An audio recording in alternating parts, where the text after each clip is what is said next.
कल जनाब दो आला शख्सियात की मामूली उसकी वीडियो ऑडियो लीक सामने आई है। खान की तरफ से बड़े मुझे मैसेज थे कि जी हमारा प्रेशर करा रहे हैं आपके साथ, जिनसे हमारा पार्टी का कोई ताल्लुक नहीं है, वो आपस में गुफ्तगू कर रहे हैं, क्या सराई कर रहे हैं, वह गुमान पैदा कर रहे हैं या जो मर्जी कर रहे हैं, उसके जवाब के हम नहीं हो सकते। आप इस ऑडियो को तस्लीम करते हैं, रिजेक्ट करते हैं? सलमान साहब कि इमरान से आप कुछ भी तवक्को रख सकते हैं। आपके डिसीजन लेने की वजह से खान साहब हीरो बन गए और आप लोग एक ऐसे नहज पर आ गए कि महंगाई भी कंट्रोल नहीं हो पा रही है। कि महंगाई को कंट्रोल करना है ना, ये आपको लॉन्ग टर्म स्ट्रेटेजिक स्टेप्स लेने होंगे। सब्सक्राइब करें और बेल दबाएं ताकि कोई खबर रह न जाए।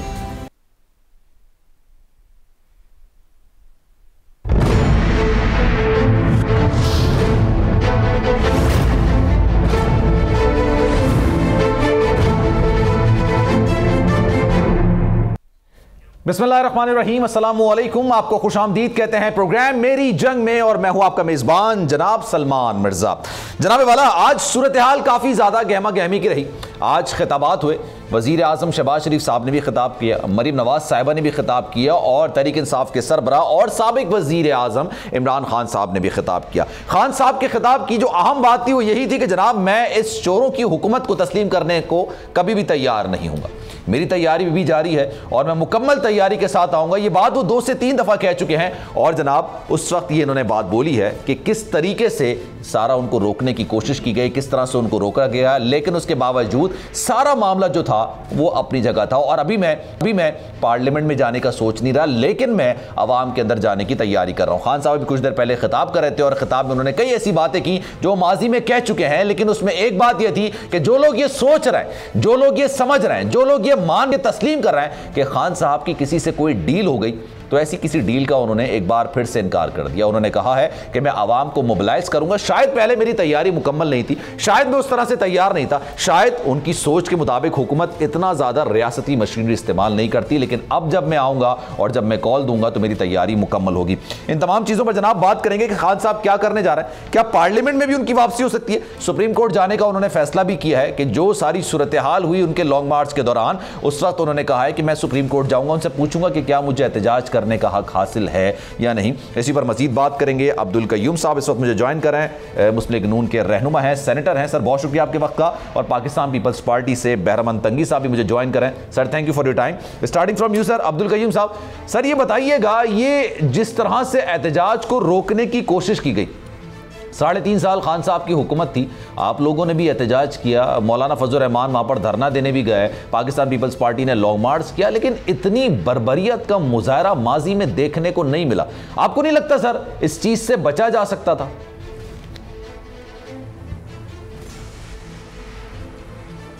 या देखें, ये सारी इसकी रिस्पॉन्सिबिलिटी इमरान खान साहब की अपनी है। उन्होंने वो हाइप क्रिएट की, फिर खूनी मार्च का जिक्र किया, फिर ये कहा 20 से 30 लाख लोग लेके आएंगे और मैं उठूँगा नहीं जब तक कि हुकूमत नहीं जाएगी। तो वो सारे गैर आइनी सिलसिला था ना।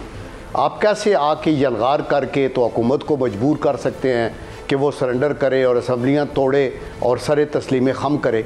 तो दैट इज़ द रीज़न कि लोगों की जानो माल की हिफाजत के लिए, देखें, अगर तो वो कहीं एक जगह इंतखाब करके बाहर अपना वो प्रोटेस्ट करते तो वो उनका आइनी हक़ है, लेकिन जब वो कह रहे हैं मैं अंदर आऊँगा डी चौक पे, और माजी का तजर्बा ये दिखाता है कि वो अंदर गए और अंदर जाके उन्होंने पाकिस्तान टेलीविज़न के ऊपर हमला किया, सुप्रीम कोर्ट का घेराव हो गया, पार्लियामेंट के अंदर कोई नहीं जा सकता था, जजेस बैक डोर से गए, एसएसपी को मारा, तो वो शोर नहीं था। देन देखिए, हुकूमत वक्त के कंधों के ऊपर मिर्ज़ा साहब बड़ी रिस्पॉन्सिबिलिटी होती है।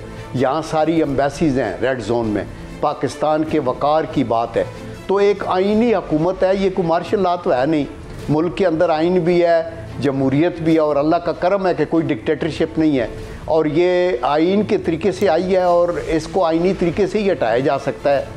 तो अब जब इमरान खान साहब उस हाइप क्रिएट करेंगे कि छोड़ूंगा नहीं, मैं आऊँगा नहीं, आऊँगा तो ये कर दूँगा, तो दैट इज़ वाई हुकूमत ने अपने स्टेप्स लिए। अब अगर ये सुप्रीम कोर्ट के अहकामात के मुताबिक एक बताई हुई जगह के ऊपर अपना जलसा करना चाहें, जैसे पहले पूरे पाकिस्तान में वो करते रहे हैं, तो बिस्मिल्लाह, हर जगह पे उनको साइट मिला, वो अपना जोर लगाएं, पूरा करें, अपनी बात करें।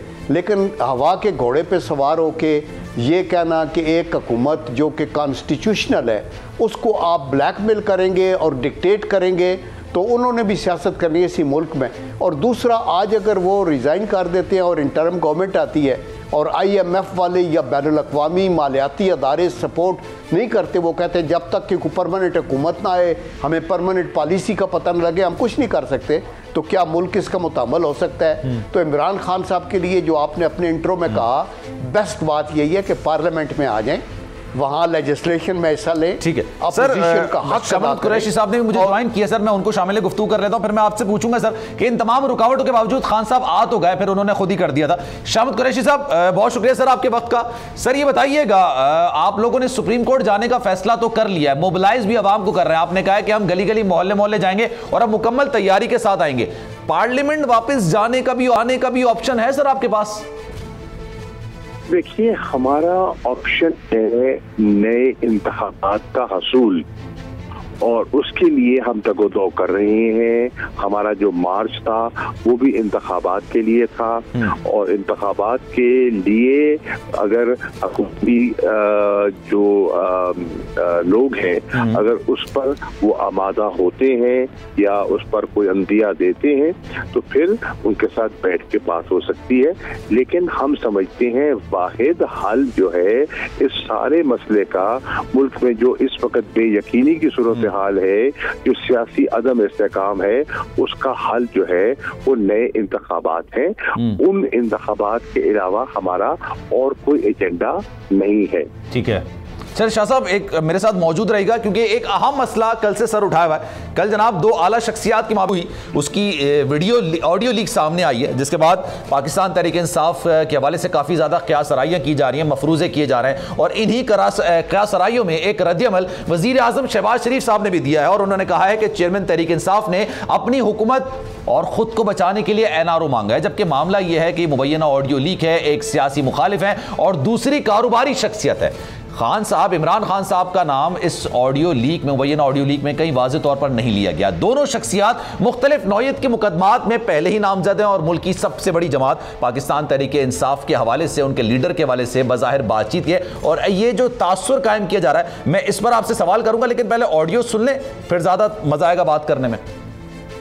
हेलो, अस्सलाम वालेकुम सर। वालेकुम सलाम, खैरियत सर? बस मैंने बताना था, मैंने पहले भी आपको बताया था कि उधर से मैंने कहा था कोई बात है मैंने करनी है, आपने कहा था बात नहीं करेंगे, तो मैंने बताना था कि सिर्फ इन्फॉर्मेशन देनी थी आपकी कि खान की तरफ से बड़े मुझे मैसेज थे कि जी हमारा पैचअप करा दें आपके साथ। आज तो उसने बहुत ही किए हैं मुझे मैसेज। अभी पॉसिबल है ना? नहीं, ठीक है, मैं सिर्फ आपकी नज़र में शाह साहब, ऑडियो सुनी आपने? ये बज़ाहिर तो जरदारी साहब हैं और दूसरी कारोबारी शख्सियत है, और उन्हीं की आवाज़ लग रही है। आपने पैचअप कराने के हवाले से कोई राब्ता किया था? देखिए, सुन लीजिए, पहली बात है कि जो इमरान खान साहब के चीफ ऑफ स्टाफ है, इस पर वाजे उन मौक़िफ़ दे चुके हैं। आज प्रेस कॉन्फ्रेंस थी इस्लामाबाद में, इसको मैं भी मुस्तरद कर चुका हूँ।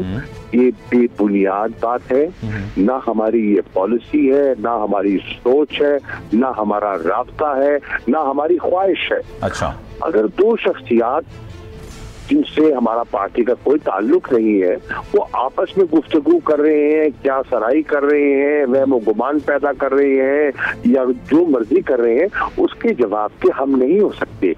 हम बिल्कुल क्लियर हैं, हमारी पॉलिसी बिल्कुल क्लियर है।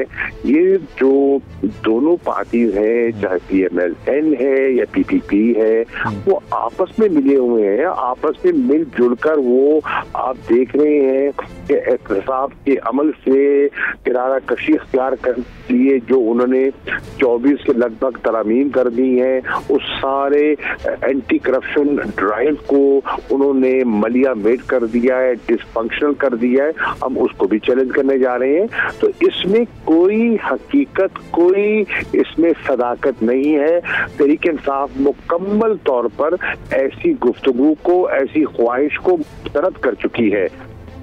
ठीक है, तो सर आपको लगता है ये साजिश है, एक साजिश जिसकी वजह से आप कहते हैं कि आपकी हुकूमत चली गई, अब आपको लग रहा है ये दूसरी साजिश तैयार की जा रही है आपके खिलाफ? क्लियर नहीं है, जरा ऊंचा बोलिए, आपकी हार्डली में सुनाई दे रही है बात। ठीक है शाह साहब, मैं कह रहा हूं एक साजिश जिसका आपने जिक्र किया था कि आपकी हुकूमत चली गई, वो साजिश थी, अब आपको लग रहा है ये एक और साजिश है आपके खिलाफ? ये देखिए, ये है कंफ्यूजन पैदा करना। गवर्नमेंट खुद कंफ्यूज है, उनकी सफों में रब्त नहीं है, वो इस किस्म के गुब्बारे छोड़ते रहते हैं। फेक न्यूज जो है इस किस्म की वो छोड़ी जाती है लोगों में कंफ्यूजन पैदा करने।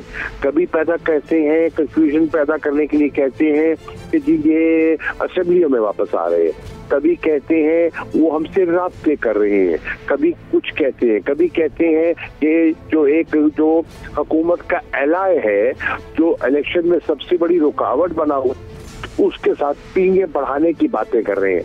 ये बिल्कुल बेबुनियाद और ये गवर्नमेंट प्रोपेगेंडा या है, और इसमें कोई हकीकत, इसका कोई वजन नहीं है। और जो इमरान खान को समझता है, जो तहरीक इंसाफ की पॉलिसी समझता है, वो इसको कोई अहमियत नहीं देता। ठीक है सर, इसकी टाइमिंग बड़ी इंपॉर्टेंट है। कल खान साहब ने कहा मुज़ाकरात हो सकते हैं लेकिन इलेक्शंस के हवाले से बात की जाए, और फिर 7:30 पौने 8 बजे ये तमाम चैनल्स पे चलनी शुरू हो गई ऑडियो। आपको लगता है ये मुज़ाकरात की बात के बाद ये ऑडियो लीक की गई है किसी की जानिब से और ये मफरूजा बनाया गया? यही तो खेल है, यही तो नाटक है, इसी तरह तो खूबसूरती से खेला जाता है लोगों को कंफ्यूज करने के लिए। खान साहब कह नहीं, हमारी पॉलिसी है, मैं पहले अर्ज कर चुका हूँ, इंतखाबात का हसूल, शफाफ इंतखाबात हमारी मंजिल है, उसके लिए हम कोशिश कर रहे हैं। उसके लिए अगर कोई तैयार है तो हम हमारा ना कोई राब्ता है, ना कोई इरादा है, ना कोई बैठक है। इन फ्यूचर भी कोई नहीं है, इसके अलावा इलेक्शंस के अलावा कोई बात का रास्ता नहीं है, कोई बातचीत का? जी हेलो, इन फ्यूचर भी नहीं हो सकता सर मुज़ाकरात का रास्ता? भाई मेरी बात समझे नहीं है, मैं आप इतना वाज़ेह अर्ज कर रहा हूँ। इंतखाबात पर बात करना चाहते हैं, आज गवर्नमेंट कहे कि हम इंतखाबात असेंबलियां डिसॉल्व करने के लिए और इंतखाबात के लिए तैयार हैं, हम बैठने को बात करने को तैयार है। इंतखाबात पर वो नहीं आ रहे और इंतखाबात से फरार उनकी पॉलिसी है। जैसे वो कह रहे हैं अगस्त 2023 का, जैसे कि मरियम साहिबा ने कहा। अच्छा, गालिबन हमारा राब्ता शाह साहब से मुनक़ता हो गया, लेकिन उन्होंने कहा जो ऑडियो लीक सामने आई है, प्रेस कॉन्फ्रेंस भी उन्होंने की और अब उन्होंने 12 इस बात की तरदीद कही है। अब्दुल कयूम साहब ये बताइएगा सर, ये ऑडियो लीक के पीछे क्या मकासद हो सकते हैं, और अभी तो इसका फॉरेंसिक भी नहीं हुआ, अभी तो इसकी तस्दीक भी नहीं हुई। आपको नहीं लगता शहबाज शरीफ साहब ने एज अ प्राइम मिनिस्टर, वजीर आजम है वो, काफी जल्दी कर दी इस पर रिएक्ट करने के लिए?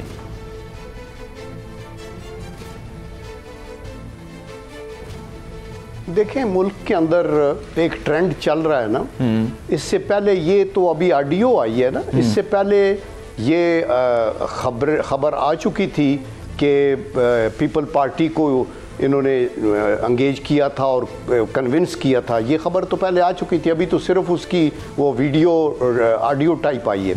नंबर 2, इन्होंने सारा कॉन्स्पिरेसी की थ्योरी से पहले हर इत्तेहादी के पास भी गए, MQM के साथ, दूसरा तीसरा PMLQ, बाकी बलूचिस्तान वाले, तो वो उन लोगों ने इनकी बात नहीं मानी और फिर as a last ditch effort ये हो सकता है कि ये हो। दूसरी आपकी बात ठीक है, फोरेंसिक भी होना चाहिए जो है, लेकिन अभी चूँकि ये बिल्कुल at the face of it ये नज़र आता है और जिस तरह की सियासत खान साहब करते हैं उसका स्टाइल भी यही है कि शोर शराबा ज़्यादा करना, बढ़ के मारना, और फिर अपनी नालायकी की वजह से अपने हाथ में एक आई हुई हुकूमत जो उनको हर तरह से मदद करके तो वो मिली, उसको भी आप नहीं रख सके। तो मैं तो ये कहता हूँ कि अनफॉर्चुनेटली स्टेट्समैनशिप तो एक दूर की बात है, खान साहब जो हैं वो पॉलिटिकल लीडर के मायार पे भी नहीं उतरते।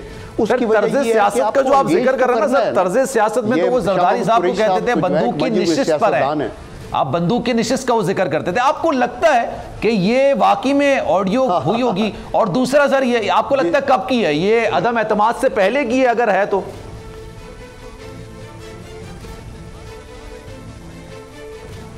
जी देखिए, आई एम श्योर कि ये अदम इत्माद से पहले की होगी ना, जहाँ वो कह रहे हैं कि आप हमारे साथ तावन कर जाएं। लेकिन ये सारे जो है ना, ये स्पेकुलेटिव है, ये सारी अजम्पशंस हैं। द फैक्ट इज़ के दो बंदों के दरमियान गुफ्तगू सामने आई है, इसको ओके या रिजेक्ट जो है वो वही दो बंदे कर सकते हैं जिन्होंने किया। पहली बात तो ये है, ठीक है। और दूसरा ये है कि फोरेंसिक हो जाए या जो भी हो, लेकिन आपने देखा तहरीक इंसाफ का ट्रेंड यही है ना कि हमने ना आइन को मानना है, ना कानून को मानना है, ना अदालतों को मानना है, ना इलेक्शन कमीशन को मानना है। तो हमें तो हुकूमत चाहिए और आप बंदूक की नोक पे आपको हटाना है। ये कोई पॉलिटिशियन करता है कि मेरी बंदूक की नोक पे फलाना लीडर है जो ex president of the country रहा हो। ये चीज़ें अच्छी नहीं है और ये कभी भी हेल्प नहीं करती है। I am sure Shah Mahmood Qureshi साहब जैसे मंजे हुए जो सियासतदान है वो समझते हैं, लेकिन वो सारे भी मजबूर हैं, बिकॉज वो तो मुंह से बात निकली हुई और बंदूक से निकली हुई गोली जो है लेकिन तरदीद कर दी उन्होंने। आती तो चले पाकिस्तान पीपल्स पार्टी का मौक़िफ़ ले लेते हैं सर, उसकी इम्प्लिकेशंस होती हैं। बैरामन तंगी साहब भी हमारे साथ मौजूद हैं, शामिल गुफ्तगू करते हैं। Sir thank you so much for your time. ऐसी कोई बात हुई है पार्टी के अंदर, ऐसे कुछ मामलात हुए हैं, कुछ डिस्कशन हुई थी कि खान साहब की तरफ से पाकिस्तान तहरीक इंसाफ की तरफ से कोई राब्ता वगैरह किया गया, कोई इत्तलात आई आपके पास? थैंक यू सलमान साहब। सबसे पहले मैं मुझे आप अगर 2 मिनट दे दें तो मैं सर 3 मिनट है आपकी बात, कमेंट्स पे मैं बात करूं। देखिए, शाह महमूद कुरैशी मेरे भाई ने, मेरे कुलीग ने उनको सीजन पॉलिटिशियन कहा, लेकिन शाह महमूद कुरैशी एक वजारत का आदमी है और जिस वजारत के लिए उसने जो कुछ किया है, पीपल्स पार्टी से इनकार किया, फिर मिन्नतें कर रहा था और फिर जरदारी साहब के पाँव में बैठा, लेकिन उसने उसको एक्सेप्ट नहीं किया और फिर ये मियाँ साहब के पास चले गए। मियाँ साहब को कहा कि मुझे आप इतने टिकट दे दे, मैं नून को ज्वाइन करता हूँ। जब उसने रिजेक्ट किया फिर ये PTI के पास चला गया। तो ये तो इसकी सियासत है। और फिर जिस अंदाज से उसने कहा कि ये फेक है, झूठ है, फ्रॉड है, तो मैं शाह महमूद कुरैशी को चैलेंज करता हूँ, आए। मैं 1980 में पीपल्स फेडरेशन का प्रेसिडेंट था। एक कॉलेज का 41वां साल है मेरी पीपल्स पार्टी में। मेरी भाई की शहादत भी है बीवी के साथ पिंडी में। मेरे साथ मुनाजरा करें शाह महमूद कुरैशी साहब, मैं उनको बताऊंगा कि सियासत क्या चीज़ है। सियासत है इज्जत का नाम, सियासत का नाम है कमिटमेंट, सियासत का नाम है नजरियात। और ये शाह महमूद कुरैशी किस चीज़ की सियासत करते हैं कि कभी एक पार्टी को मेहनत करते हैं, कभी दूसरी पार्टी को मेहनत करते हैं। और आज भी जब इमरान प्राइम मिनिस्टर थी तो भी इसने सो मेनी टाइम ये कोशिश की कि मुझे प्राइम मिनिस्टर बनाए। जब गिलानी साहब प्राइम मिनिस्टर थी तो भी ये सो मेनी टाइम जरदारी के पास जाके उनको मेहनत कर रहे थे कि गिलानी साहब को हटा दे, मुझे प्राइम मिनिस्टर बना दे। तो मैं ऐसी सियासत पे लानत भेजता हूँ सलमान साहब, ये सियासत नहीं है, ये सौदागरी है। और जो लोग सौदागर होते हैं वो इस तरह बात भी करते हैं। अगर इनको बेशक ये बात है कि ये जाली है तो फिर जाए कोर्ट में और कोर्ट में जाए कि इमरान की बेइज्जती हो चुकी है और हमें हमारी बेइज्जती के लिए फेक ऑडियो रिलीज करवा दिया है। दूसरी बात, मैं आपके सवाल की तरफ आता हूँ। देखिए मेरी बात सुने, क्या during the no confidence motion क्या इमरान ने जनाब आसिफ अली जरदारी साहब से रिक्वेस्ट नहीं की थी कि आप मेरा साथ दें, आप नो कॉन्फिडेंस मोशन से पीछे हटे? क्या उस वक्त ये नहीं कहा था? ये कब की बात है वैसे? क्या आज सलमान साहब मैं आपको बता रहा हूं, इमरान की सियासत और इमरान की प्राइम मिनिस्टरशिप और इमरान की अपोजिशन की सियासत आप लोग और पूरी दुनिया भी जान चुके हैं कि जो कहते हैं झूठ बोलते हैं। फिर उसने एज ए प्राइम मिनिस्टर जो कुछ कहा था अपोजिशन में, उसने जो कुछ किया, आज वो जब आप सैलाब आपको ले जाते हैं, बहा के ले जाते हैं, तो आप हर जगह प्रिसाइजली अगर बात कर लेंगे ना तो ज्यादा अच्छा हो जाएगा। सर आप इस ऑडियो को तस्लीम करते हैं, रिजेक्ट करते हैं, कंटेंट को छोड़ें, आप कहते हैं ऑडियो ये सही है, असल है, बिना फॉरेंसिक कराए? देखिए बिल्कुल अगर इनको ये है तो इनको चाहिए कि कोर्ट में ले जाएं इसको।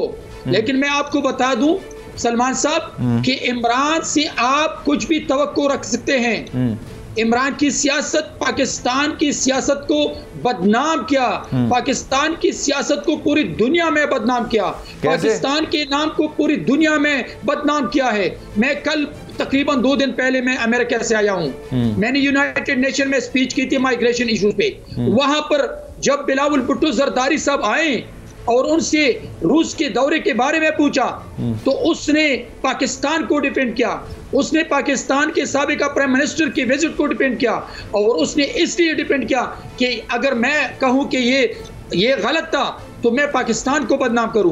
किसी ने इसराइल के दौरे का नहीं पूछा सर आप लोगों से? इसराइल के हवाले से कोई सवाल नहीं किया कि आप आज भी बयान आया, ऑफिशियल बयान आया कि 2 पाकिस्तानी सिटीजन तो आप नहीं कह सकते लेकिन ओरिजिन आप कह सकते हैं, लेकिन वो नेशनल हैं अमेरिकन, और उन्होंने मुलाकात की है और जो जिनसे मुलाकात की वो कह रहे हैं कि भाई वो मुहिब्बे वतन पाकिस्तानी और हमसे बात की है, और ये पहली बार हुआ है तारीख में। ऐसे हवाले से कोई सवाल नहीं किया गया आप लोगों से। सलमान में एक बात बता दूं आपको, आज डिस्ट्रिक्ट चारसद्दा में इसने जो स्पीच किया है, इसने जो कश्मीर की बात की, इसने जो इजराइल की बात की, ये वो बंदा है जो इसने इजराइल को तस्लीम करने के लिए सो मेनी टाइम इसने कोशिश की है। इसने कश्मीर को भेजा है, कश्मीर की 35 एक्ट जो स्टेटस थी, डिस्प्यूटेड स्टेटस, इसकी हुकूमत पे खत्म हो गई। इसने कश्मीर का सौदा किया, इसने पाकिस्तान का सौदा किया, इसने पाकिस्तान को पूरी दुनिया में तनहा किया। ये वो बंदा है कि वो कुछ भी कह सकते हैं, वो कुछ भी कर सकते हैं, लेकिन मैं समझता हूं कि पाकिस्तान के अवाम इस वक्त बाशूर है, वो इमरान की सियासत को जान चुके हैं। हम समझते हैं कि अगर पाकिस्तान है सलमान तो हम सियासत करेंगे। हम अभी भी कहते हैं कि आपने तो एज ए प्राइम मिनिस्टर का मौका मुझे ब्रेक की तरफ जाना है ना, तो मैं ब्रेक से पहले आपसे प्रिसाइजली पूछना चाहता हूं, आपने तो ऑडियो की तस्दीक कर दी है, लेकिन ये बताइएगा जरदारी साहब ने भी कहा है कि जनाब उनसे राब्ता हुआ है, इनसाइड द पार्टी बातचीत होती है, डिस्कशन होती है, सेंट्रल एग्जीक्यूटिव कमेटी बहुत सारे फैसले लेती है, और ये जैसा कि बताया जा रहा है कि अदम एतमाद से पहले किया, तो क्या उन्होंने तस्लीम किया कि खान साहब के हवाले से कोई राब्ता किया गया? देखिए, इस ऑडियो के बाद मैं जनाब आसिफ अली जरदारी साहब से न मिला हूं और ना सेंट्रल एग्जीक्यूटिव कमेटी की मीटिंग हो चुकी है, लेकिन अगर इनकी ये सोच है कि ये गलत है तो इनको जाना चाहिए अदालत में और ये साबित करे कि फेक है।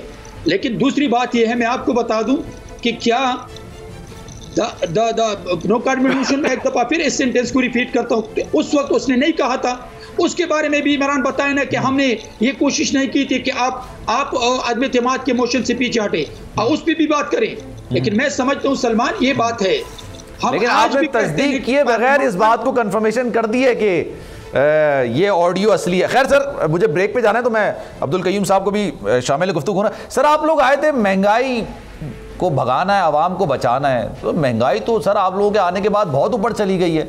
परवेज रशीद साहब से मेरी बात हो रही थी, वो कह रहे थे कि उस वक्त हालात ऐसे थे कि हमें डिसीजन लेना था, आपके डिसीजन लेने की वजह से खान साहब हीरो बन गए और आप लोग एक ऐसे नहज पर आ गए कि महंगाई भी कंट्रोल नहीं हो पा रही है। मुझसे हैं जी अब्दुल कयूम साहब। क्या देखें सलमान, ये जो महंगाई को कंट्रोल करना है ना, ये आपको लॉन्ग टर्म स्ट्रेटेजिक स्टेप्स लेने होंगे, और कई दफ़ा जो छोटे टेक्टिकल लेवल पे स्टेप्स होते हैं वो लगता ये है कि ये मुश्किल चैलेंजेस होते हैं, आवाम के लिए भी डिफ़िकल्टी होती है, but in the long run जो विजनरी लीडर्स हैं वो ये नहीं देखते कि पब्लिक जो है वो किस पॉपुलर डिसीजन क्या है और अनपॉपुलर क्या है, वो ये देखते हैं कि मुल्क के मफाद में कौन सा फैसला है। तो मेरे ख्याल में ये सारी पार्टियों ने भी और सब ने ये कहा है कि ये आपकी जो ऑयल की प्राइस इन्होंने पहले कम की हुई थी, इसको ऊपर करना ज़रूरी है, और इससे हमें जो बेनिफिट्स मिलेंगे वो कहीं ज़्यादा हैं, और उसका इम्पैक्ट हमारी प्राइसेस पे भी पड़ेगा, जो IMF से होगा या सऊदी अरेबिया से होगा या चाइनीज से होगा या आपके जो एशियन डेवलपमेंट बैंक या मुस्लिम डेवलपमेंट बैंक के ऊपर जो होगा। तो इंशाल्लाह आप ये देखेंगे कि ये अभी 4-5 हफ्तों चले आने वाले वक्तों में बेहतरी हो जाएगी। कयूम साहब हमारे साथ मौजूद है। सर बहुत शुक्रिया। बहरामंद तंगी साहब हमारे साथ मौजूद है, आपका भी बहुत शुक्रिया। एक ब्रेक लेंगे जनाब, और ब्रेक के बाद और यह मकबूल जान साहब हमारे साथ मौजूद होंगे, उनसे पूछेंगे मौजूदा सूरत हाल को किस नजर से आप देख रहे हैं, क्या खान साहब की पार्लियामेंट में वापसी होगी, सुप्रीम कोर्ट तो जा रहे हैं एहतजाज के हक के हवाले से बात करने के लिए, साथ साथ आवाम को मोबिलाइज कर रहे हैं, तो खान साहब के पास कितने ऑप्शंस रह गए और मौजूदा जो हुकूमत है क्या वो अपना टेन्योर पूरा करने की इस वक्त पोजीशन में है या नहीं। एक ब्रेक लेते हैं, ब्रेक के बाद वापस आएंगे, इन तमाम सवालात के जवाब और ये मकबूल जान साहब से जानेंगे।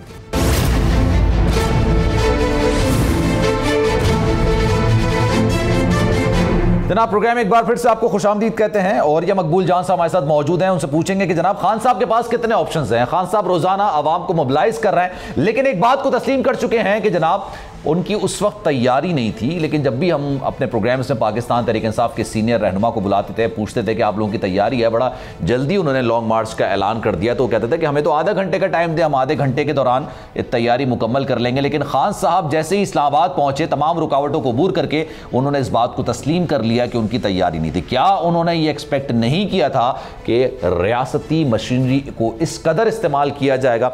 और अब आने वाले वक्तों में खान साहब सुप्रीम कोर्ट भी जा रहे हैं, खान साहब क्या पार्लियामेंट वापस जा सकते हैं, और खान साहब के पास कितने ऑप्शंस मौजूद हैं, इस पर मजीद बात करेंगे। और ये हमारे साथ मौजूद हैं। और साहब बहुत शुक्रिया आपके वक्त का। सर अभी सुनी होगी आपने तकरीर खान साहब की, आज फिर उन्होंने ये बात बोली है कि हम इसको तस्लीम नहीं करेंगे, इस हुकूमत को तस्लीम नहीं करेंगे। आपको लग रहा है 6 दिन में से 3 दिन तो गालिबन गुजर चुके हैं, 3 दिन बाद क्या वो डेट देंगे, या फिर आपको लग रहा है कि दोबारा डी चौक की तरफ रवाना होंगे पूरी तैयारी के साथ?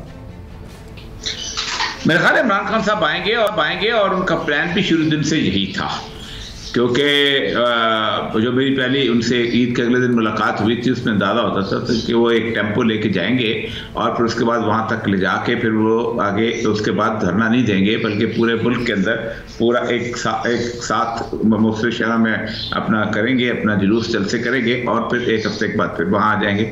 उसके बाद फिर अगर ना माना गया तो फिर उसमें जुलूस हफ्ता करेंगे। तो ये तो गवर्नमेंट को बौखला दी वाली बात है ना कि हुकूमती मशीनरी जो है ना, अगर पूरे मुल्क के अंदर जलसे से जुलूस शुरू हो जाएं तो हुकूमती मशीनरी इस काबिल नहीं, कल भी तो इसका खत्म हो गई थी ना। देखिए सिविल एडमिनिस्ट्रेशन जिस वक्त फौज के हवाले कर दी जाती है अंडर आर्टिकल 245, तो इसका मतलब ये होता है कि आप नाकाम हो गए। यानी आपकी जो पूरी स्ट्रेंथ है 4 लाख लोगों की, जिसमें रेंजर्स भी हैं, पुलिस भी हैं, बाकी सारी चीज़ें, वो इस काबिल नहीं रहे कि अब आप जो है लोगों को हैंडल कर सके, और इसलिए आप शहर जो है फौज के हवाले कर देते हैं 245 के तहत। ये तो नहीं, बल्कि CRPC के कुछ दफात है उनके तहत मजिस्ट्रेट, डिस्ट्रिक्ट मजिस्ट्रेट भी हवाले कर देता है। तो बुनियादी तौर पर कल एडमिनिस्ट्रेशन जो है वो अपने तौर पर एक किस्म की नाकाम हो गई है। अगर वो कामयाब होती तो इतना कुछ उन्होंने किया है, और उसके बाद उससे होता था कि इस्लामाबाद में सन्नाटा तारी होता, और मेरा ख्याल है आएंगे दोबारा। लेकिन ये खान साहब तो इस बात को बार कि जनाब कोई डील नहीं हुई, क्योंकि तासुर दिया जा रहा था कि उनकी डील हो गई है। उन्होंने बरमला इस बात का प्रेस कॉन्फ्रेंस में इजहार किया कि किसी किस्म की कोई डील नहीं हुई है। लेकिन इतलात होती हैं सबके पास, आपके पास भी शायद ये इतला होगी कि वो समरी एक जो असेंबली तोड़ने के हवाले से है उस पर सिग्नेचर करा लिया गया था, या ये अफवाह फैलाई गई या कन्फ्यूजन के लिए, क्योंकि फेक न्यूज़ भी बहुत ज़्यादा होती हैं। आपके पास क्या इतला इस हवाले से?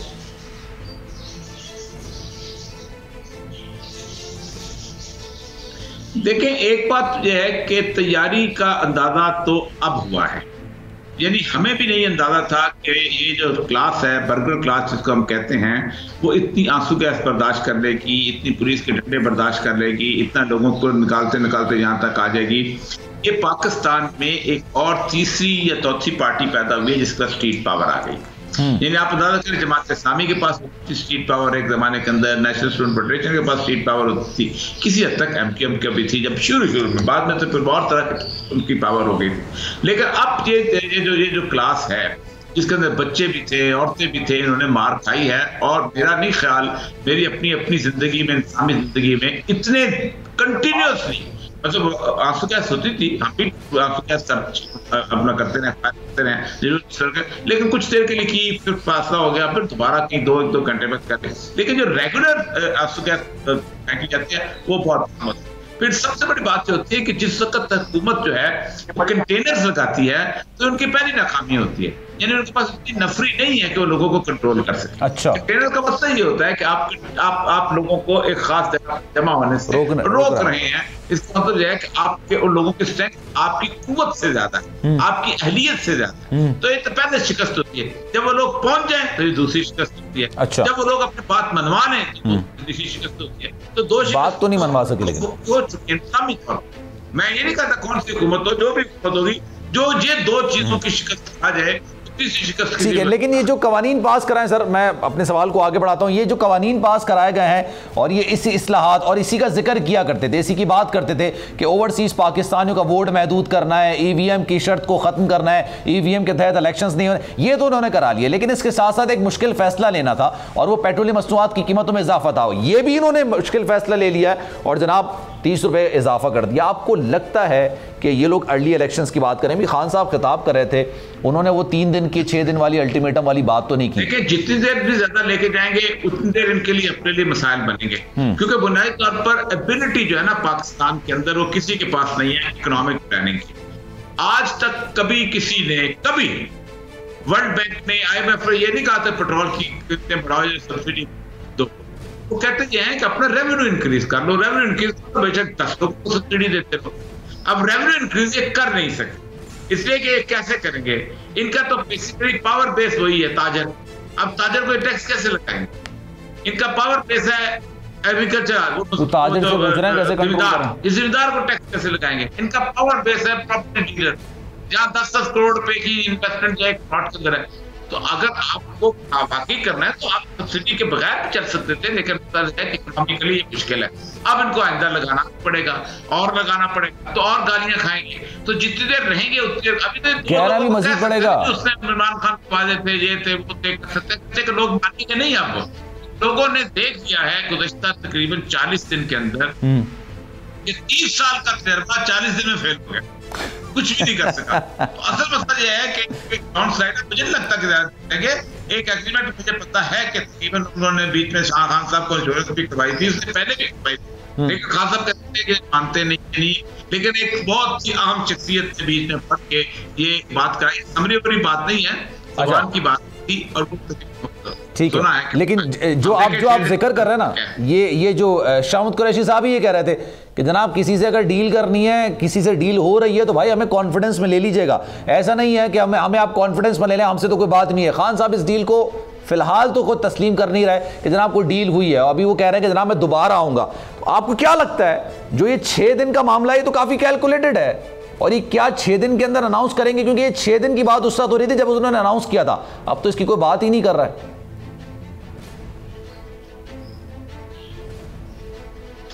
मेरा ख्याल है डील तो कोई, उनका तो मुतालबा है ना कि आप इलेक्शन करवा दें। अब उनका मुतालबा पूरा हो गया हुआ है कि नैब खत्म हो गया, पाकिस्तान में करप्शन जो है वो एक नॉर्म ऑफ द बिजनेस हो गई है। दुनिया में किसी जगह एक जॉइंट करप्ट लोगों की, जिसे कहते हैं ना, मुतालबे के ऊपर नैब को खत्म नहीं किया गया, इस तरह के इदारे को खत्म नहीं किया गया। यानी ब्यूरोक्रेट कहते हैं कि हमें काम नहीं करने देते, ताजर कहते हैं हमें काम नहीं करने देते। क्या काम नहीं करने देते? आपको सारी जिंदगी गुजारी है, मैं काम नहीं किया, इसी ब्यूरोक्रेसी में गुजारी, और मैं जिसे कहते हैं टॉप लेवल की ब्यूरोक्रेसी का हिस्सा था। ठीक है, कैसे काम नहीं होता? बदयात काम नहीं कर सकते, वो तो उन्होंने कर लिया। वो तो इलेक्शन में तरमीम करनी थी, वो भी उन्होंने कर ली। अब क्या पीछे रह गया? उनका मुतालबा खत्म हो गया, खान साहब का मुतालबा रह गया। उनको भी पता है कि 4 महीने और गुजार गए तो फिर भूल जाएंगे लोग खान का भी इस मुल्क में बरसे। लोग कहेंगे कि ये जो लेकिन आपको लगता है खान साहब को अब जो मशवरे दिए जा रहे हैं वो कुछ बेहतर मशवरे हैं? खान साहब को कहा था कि आप स्ट्रीट पावर का मुजाहरा करें, वो स्ट्रीट पावर पर यकीन भी रखते हैं, 2014 में भी उन्होंने धरना दिया, लेकिन अब वो आस्ते आस्ते इंस्टीट्यूशन इदारे जो होते हैं ना उनकी तरफ जा रहे हैं, सुप्रीम कोर्ट जाने की बात कर रहे हैं कि मैं जाके पूछूंगा कि भाई हमें एहतजाज का हक है या नहीं है। हो सकता है पार्लियामेंट में वापसी का भी ऐलान कर दें। इसके अलावा भी दीगर चीजें, वो ऑप्शन जो इस्तेमाल कर रहे हैं वो इंस्टीट्यूशंस की तरफ आने की बात कर रहे हैं। देखिए, आप गुफ्तगू पे ना जाए ना, आप देखें कि धरने में आप क्या, आप धरना नहीं रोक सके ना। आप कहते हैं 20,000 बंदा था, आप 20,000 बंदे को रोकने के लिए आपको फौज बुलानी पड़ेगी। 20,000 बंदे को रोकने के लिए आपको 82 करोड़ रुपया खर्च करना पड़ेगा। 82 20,000 बंदे को रोकने के लिए आपको पाकिस्तान का हर शहर बंद करना पड़ गया। सही है, 20,000 तो आप तो नाकाम है और फिर भी नहीं रोक पाए। जो गवर्नमेंट 245 के, या देखिए आप सोचें 245 जो है वो बड़ी मुश्किल से बुलाया जाता है, फौज बुलाई जाती है। आप एडमिट करते हैं कि हमसे अब हालात संभाले नहीं जा सकते, तो फिर आप ये सब मामला करते हैं। Sir thank you so much for your time. एक ब्रेक लेते हैं, ब्रेक के बाद वापस। अब इसराइल के हवाले से काफी ज्यादा बात की जा रही है। खान साहब ये कह रहे हैं कि ये हुकूमत इसराइल को तस्लीम कर सकती है। अच्छा, खान साहब की हुकूमत थी तो अपोजिशन ये इल्जाम लगाती थी कि खान साहब इसराइल से ताल्लुकात बढ़ा रहे हैं, फिर ये कहा जाता था इसराइल से एक तैयारा भी आया। अब ये कहा जा रहा है कि जनाब पाकिस्तानी निजात कुछ अमेरिकन ने जो कि पाकिस्तानी नेशनल हैं, पाकिस्तानी बॉर्न हैं, लेकिन अमेरिकन नेशनलिटी भी रखते हैं, उन्होंने मुलाकात की है। ये माजरा है क्या, मामला है क्या? इसराइल की बाज़गश्त एक बार फिर से सुनाई दे रही है, इस पर बात करेंगे। एक ब्रेक लेते हैं, ब्रेक के बाद वापस आएंगे। सब्सक्राइब करें और बेल दबाएं ताकि कोई खबर रह न जाए।